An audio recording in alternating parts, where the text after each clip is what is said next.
はい、皆さんこんにちは、アドブロです。今回は2023年の1月に発売開始となったシリーズ7世代目となるヨネックスの V コア98をインプレしていきます。西岡選手をはじめ特に男子のプレイヤーに支持されているラケットですので、このチャンネルを普段から見てくださっている方の多くがすごく注目していた一本なんじゃないかなと思います。で、今回はですね、ラケット予約をして発売日当日にゲットをしてきました。で、普段であれば自腹組の最速公開を目指してインプレ動画っていうのを作っているんですけれども、今回ですね、購入してから公開まで約1ヶ月近い時間がかかってしまいました。というのもですね、はっきり言ってこのラケット全く使いこなすことができませんでした。はい、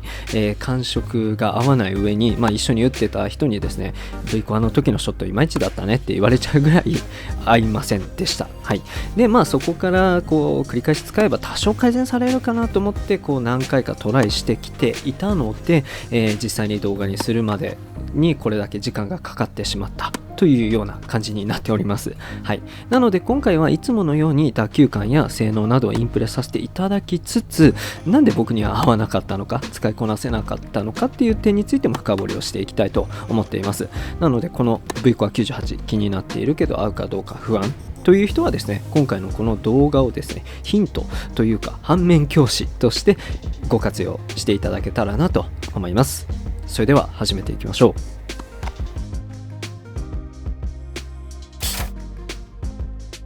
デザインは赤、黒、青の3色になってます。個人的にはすごくヨネックスっぽいデザインになったなというふうに感じてますね。はい、で、フェイス形状もだいぶ変わってまして、トップ寄りでかなり幅広になっていて、反対に下の方はですね、かなりスリムですね。シャフトもスリムで、左手で持った時にすごく手に収まる感じがあるなと思いました。で、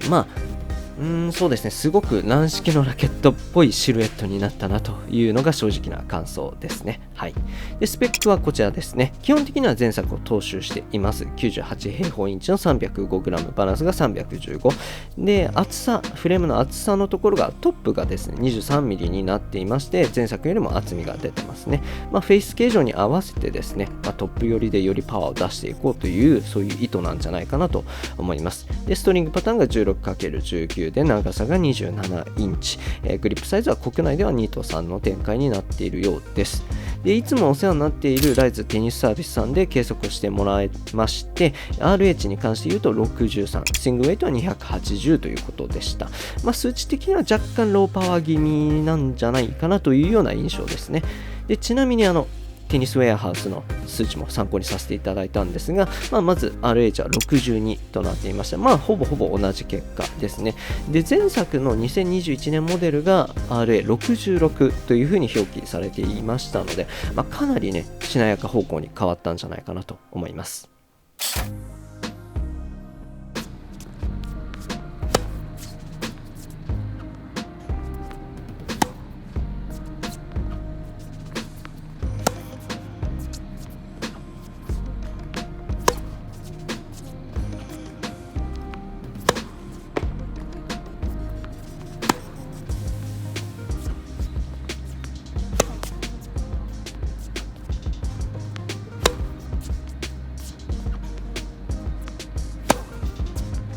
まず打球感なんですけれども、今回はポリツァープロの 1.2545 ポンドで張り上げて打ってきました。一緒にテストしていたアイロ98とか E ゾーンの 98L とかと全く同じストリングを全く同じテンションで張っているので、比較しやすくしてあります。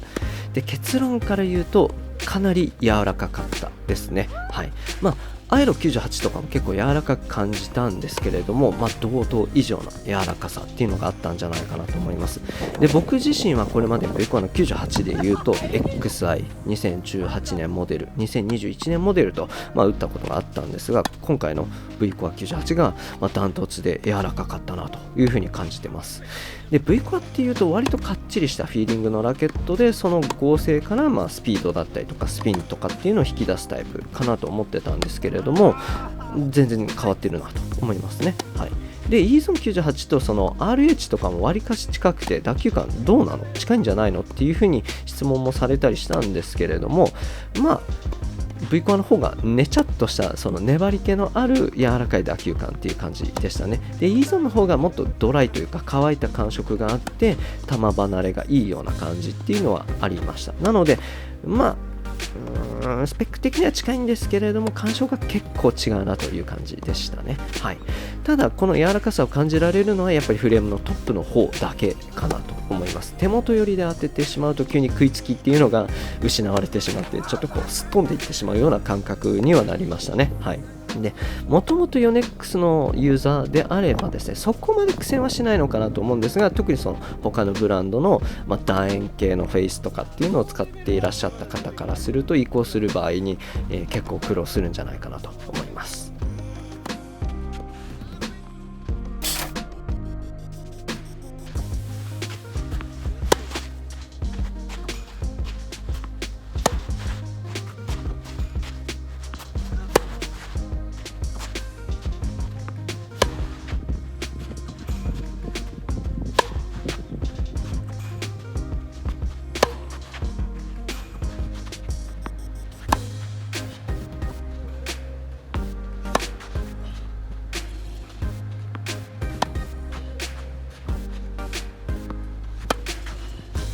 次にストローク見ていきたいと思います。特に引っ叩くようなフォアハンドっていうのは打ちやすく感じました。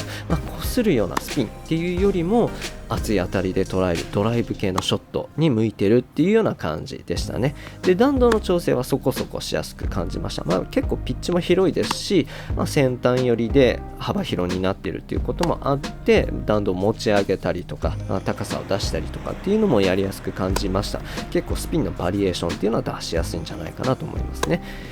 で片手のバックハンドはですね、そんなに打ちやすい感じはなかったですね。振り抜きがいいんで気持ちよくこうスイングはできるんですが、あんまり98を使うメリットっていうのは感じなくて、100の方がアシストしてくれて実用性が高いかなというふうに片手バックは感じました。で両手はですね割と打ちやすかったです。特にちょっとこう遠いボールに対して手を伸ばして、ヘッドの先端の方でねうまくこう当てて、クロスに引っ掛けて打つようなそういった場面ではこのラケットの特性というかうまみっていうのが非常にいい方向に作用してくれたなというふうに思います。で最後にスライスなんですが、これ結構繊細というか難しく感じましたね。やっぱりそのフェイスのどこで捉えるのかっていうのがめっちゃ重要なラケットで、どうしてもこう根元寄りで捉えてしまうとですねうまくコントロールしきれずにっていう感じになってしまうこともあったんですが、逆に先端寄りでうまく捉えることができると乗っかってなおかつしっかり飛んでくれるっていうところが感じられたので、結構その好き嫌いというか合う合わないっていうのがはっきり出ちゃうのかなというふうには感じました。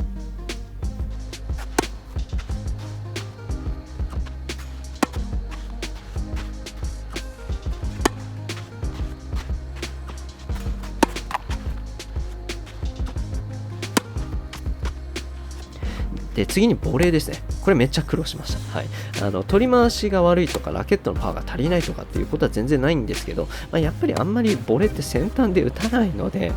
なんかボールとラケットが喧嘩して、うまく飛んでくれないっていうような感じになることが多かったですね。ただですねいろいろやった結果ですねすげえ短く持つとですね割と普段通り打つことができたので、ちょっとねヒントにしていただければなと思います。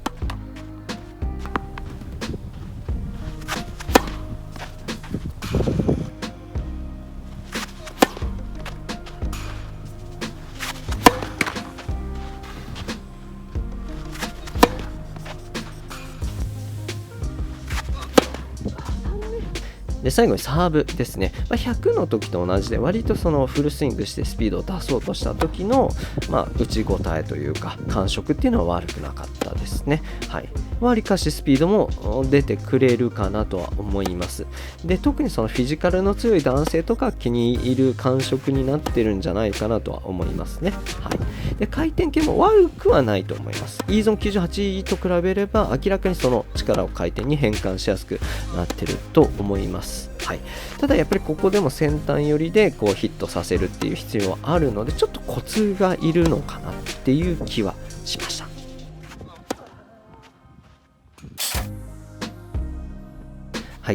ではここからはですね、実際に打って感じた高評価のポイントと低評価のポイント、正直にお話をしていきたいと思います。まず高評価のポイントなんですが、まず歴代でもトップクラスに柔らかい打球感になっていると思います。少なくとも僕が知っている V コア98の中では、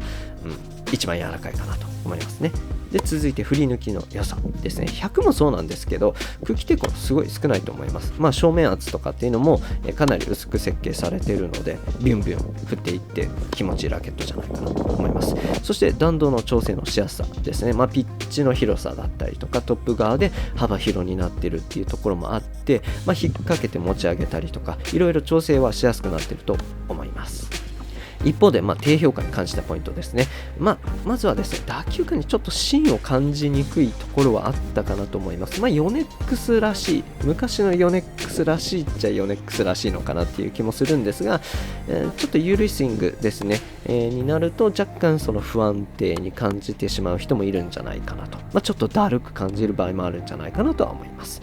で、もう一つは先端寄りで捉えるのがもう必須のラケットっていうところですね。これが問題になる人ならない人いるとは思うんですが、僕はわりかし真ん中寄りで、捉える傾向がある人間だったので、ちょっとこの特性がマイナスに左右したっていうか、それが合わない最大の原因だったんじゃないかなとは思います。はい。ではですね、ここからはですね、なんで僕にこんだけ合わなかったのか、うまく使いこなすことができなかったのかっていうところもちょっとね、考察していきたいなと思うんですが、やっぱり合わないって言っても、その感覚がいいのにショットが良くないとか、逆にショットはいいんだけど感覚が良くないとか、いろんなパターンあるんですが、今回に関して言うと感触も良くないしショットも良くないっていう感じだったんですよ。で、普段一緒に練習している人と、試合やったりもして、もうプレーがヘナチョコになってるよねみたいな感じで言われちゃうぐらいには良くなかったですね。はい、僕自身も、これを改善するにはどうしたらいいんだっていうところの出口が見えないぐらいにはちょっと、絶望的な状況だったかなと思います。僕自身もともとアイソメトリックに対してあんまり得意な感じではなかったんですが、いいゾーンになって、ちょっとそこはね克服したつもりでいたんですけれども、ダメでしたね。やっぱりトップ寄りが広いアイソメトリックっていうところで、全然合わなかったのかなと思いますね。そのラケットの一番美味しいところであるトップ寄りで捉えることができなかったのが最大のその要因なんじゃないかなと思います。例えば、打球感の部分で言うと、もう少しそのポリツァーファイヤーとかポリツァーストライクを張って、スパンと飛ぶようにしてもよかったのかなと思いますし、スイートエリアのシビアさを和らげるなら、あえてナイロン張ってごまかしてみるっていうのも良かったのかなとは思うんですが、いずれにしてもやっぱり捉える位置が、一番大きな鍵になっているのかなと思いますね。はい。で、ストロークだったらまだなんとかできる感覚がなくはなかったんですが、もっと感覚的に打っているショットですね、スライスとかボレーとかはちょっともう無理かなって感じでした。はい。で、普段であればですね、ストリング張り替えたりとかカスタムしたりとかして再チャレンジさせていただいているんですけれども、ちょっとね心折れちゃいましたし、自分のテニスがもう壊れてしまいそうだったので、ちょっとここら辺で諦めておきたいなと思います。はい。人気のラケットなので他の人も動画たくさん出していらっしゃるかなと思いますので、そこら辺はうまく違う動画で補ってもらえたらなと思います。すいませんでした。はい。で、友達にねこれを使ってもらったところ非常にうまく使いこなしていたので、それを見ながらちょっと最後お話をしていきたいなと思うんですが、やっぱり熱いグリップでストローク主体でそのスピンの速いスイングでしっかり打ち勝っていくようなスタイルとは相性いいのかなと思います。これぐらい振り切れるとVコア98のうまみっていうのが出るのかなと思いますね。ちなみにこの人に買い取ってもらうことにしました。はい。では最後にライバル比較を簡単になんですがやっていきたいなと思います。まず V コア100と比べてどうなのかっていうところなんですが、基本的な味付けっていうのは似てると思います。ただ100の方がやっぱりアシストをしてくれるので、そのスイートエリアのシビアさとかっていうのはよりマイルドになっているのかなと思います。ダブルスやるんだったら100かなと思いますし、シングルスでゴリゴリにストロークを打っていきたいという人だったら98も選択肢に入ってくるかなっていうところかなと思います。で、あとは前作の V コア98と比べてっていうところなんですが、打球感も柔らかくなってますし、スイートエリアもよりトップ寄りに移動しているという感じになっているので、結構移行するのはちょっと時間かかるんじゃないかなとは思います。はい、ちょっと要注意かなと思いますね。はい。で、続いて E ゾーンの98と比べてなんですが、スペック的にはほぼ同等なんですが、今回のモデルチェンジでかなり明確な差は生まれたかなと思います。E ゾーンの方がドライな感触になっていて、よりスピード感ですね、直線的な低い弾道のショットが打ちやすくて、その代わりそのショットのバリエーションというか弾道の調整っていうのはちょっとできる幅が狭い感じで、反対に V コアに関して言うと粘り気のある打球感になっていて、食いつきもあるし、その分その弾道の調整できる幅っていうのは広くなっているかなと思います。ショットのバリエーション、特にスピンのバリエーションっていうのは作りやすいんじゃないかなと思いますので、ここら辺は選び分けの参考にしていただけたらなと思います。次、他社のライバルと比較したときにどうなのかっていうところなんですが、スペックとかコンセプトで考えると、ピュアアイロの 98、SX の300ツアー、エクストリームツアーとかっていうところが候補として挙げられるのかなと思うんですが、なかなか難しいですね。どれも個性がはっきりしていて、あんまり被ってない感じにはなってきたかなと思います。打球感としてはピュアアイロの98が近いのかなと思うんですが、V コア98の方が、ストリングのピッチも広かったりとかっていうのもあってか、弾道を上げたりするようなところっていうのは調整しやすくなっているのかなと思うので、なのでこの中であえて V コア98を選ぶとするなら、打球感の柔らかさがあって食いつきもいいで、ボールの持ち上げやすさ、引っ掛けやすさっていうのもあって、特にスピンのショットのバリエーションを出しやすくなっている、そしてフルスイングしても、しっかり収められる安心感があるっていうところになってくるのかなと思います。